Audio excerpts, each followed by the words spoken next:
चलिए अगली खबर का रुख कर लेते हैं। खबर आपको बता रहे हैं लखनऊ से, जहां यूपी आरओ पेपर लीक का मामला। एसटीएफ ने प्रयागराज से 6 आरोपियों को गिरफ्तार किया। 11 फरवरी 2024 को परीक्षा हुई थी। भोपाल की प्रिंटिंग प्रेस में छापा था पेपर। कर्मचारी सुनील रघुवंशी भी इसमें गिरफ्तार हुआ है।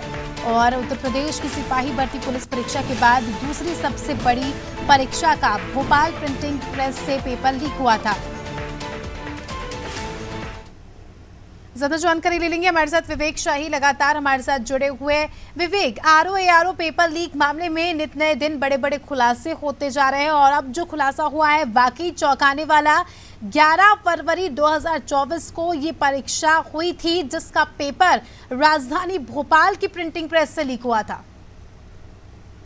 जी बिल्कुल अस्मिता, यूपी एसटीएफ को एक बड़ी सफलता मिली है। और बात की जाए तो जिस तरीके से आरओ भर्ती पेपर लीक हुई थी, उसके बाद उत्तर प्रदेश में तमाम जो अभ्यर्थी हैं जो पेपर दे के निकले थे, उनके लिए काफी दुखद दिन था। और जिस तरीके से बात की जाए तो पेपर सोशल मीडिया पर लगातार वायरल हो रहा था। स्टार्टिंग में दावा किया जा रहा था कि आरओ का पेपर है, लेकिन जांच की गई है, उसके बाद परीक्षा को जो है वो रद्द कर दिया गया। मुख्यमंत्री योगी आदित्यनाथ ने बाकायदा अपने ट्विटर हैंडल पर पोस्ट किया था कि इस तरीके से युवाओं के भविष्य के साथ परीक्षा सूचियों के साथ खिलवाड़ को बर्दाश्त बिल्कुल नहीं किया जाएगा। दोषियों पर कार्रवाई होगी और 6 महीने के अंदर दोबारा से पेपर जो है वो कराए जाएंगे। यूपी एसटीएफ ने कल प्रयागराज से बाकायदा 6 लोगों को गिरफ्तार किया। गिरफ्तारी में पता चला कि भोपाल के एक प्रिंटिंग प्रेस जहां पेपर छपा था, वही के कर्मचारी सुनील रघुवंशी की मदद से इस पेपर को लीक किया गया। सुनील रघुवंशी और राजीव नयन मिश्रा दोनों आपस में पुराने साथी हैं। और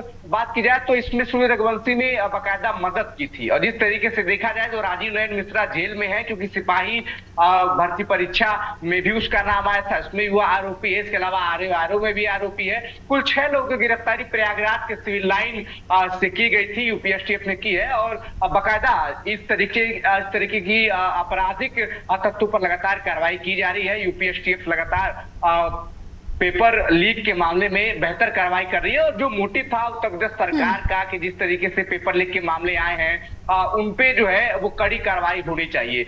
देखा गया है कि अभी नीट का भी पेपर जो है वो लीक हुआ है, उसके बाद एनटीए का पेपर बाकायदा जो है वो खारिज कर दिया गया। नीट पे तमाम विवाद चल रहे हैं। और जिस तरीके से यूजीसी नेट की अगर बात की जाए तो ये पेपर भी लीक हुआ था। तो पेपर लीक का मामला चाहे उत्तर प्रदेश की बात की जाए या फिर पूरे देश स्तर की बात की जाए, एक बड़ा मामला जो है वो दिखाई दे रहा है। उत्तर प्रदेश में सिपाही भर्ती और आरओ परीक्षा जो चुनाव के ठीक पहले संपन्न हुई थी, उसको भी जो है वो जांच के बाद पाया गया कि पेपर लीक है। इसके बाद मुख्यमंत्री योगी आदित्यनाथ ने साफ तौर पर स्पष्ट निर्देश दिया था कि परीक्षा सूचियों से जो खिलवाड़ है वो बर्दाश्त नहीं किया जाएगा और 6 महीने के अंदर पुनः जो है वो भर्ती की परीक्षा जो है कराई जाती है। तो कहीं ना कहीं युवाओं में, अभ्यर्थियों में जो तैयारी कर रहे हैं प्रतियोगिता परीक्षा की, उनमें एक राहत की खबर है। जिस तरीके से सरगनाओं को पकड़ा जा रहा है, मास्टरमाइंड को पकड़ा जा रहा है, ताकि इन चीजों पे जो है वो रोक लगे। क्योंकि देखा गया है कि किस तरीके से लगातार ये घटनाएं जो है निकल के सामने आई है पेपर लीक की, और युवा लगातार हताश होता रहा है। और इस चुनाव में भी देखने को मिला है किस तरीके से युवाओं की हताशा जो है वो चुनाव परिणाम पर दिखती साफ तौर पर नजर आई है।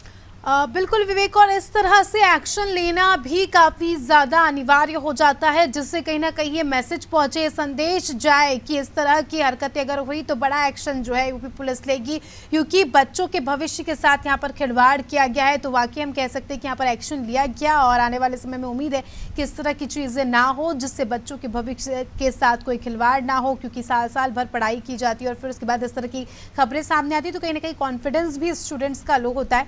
बहुत बहुत शुक्रिया आपका विवेक, हमारे साथ जुड़ने के लिए और जानकारी के लिए।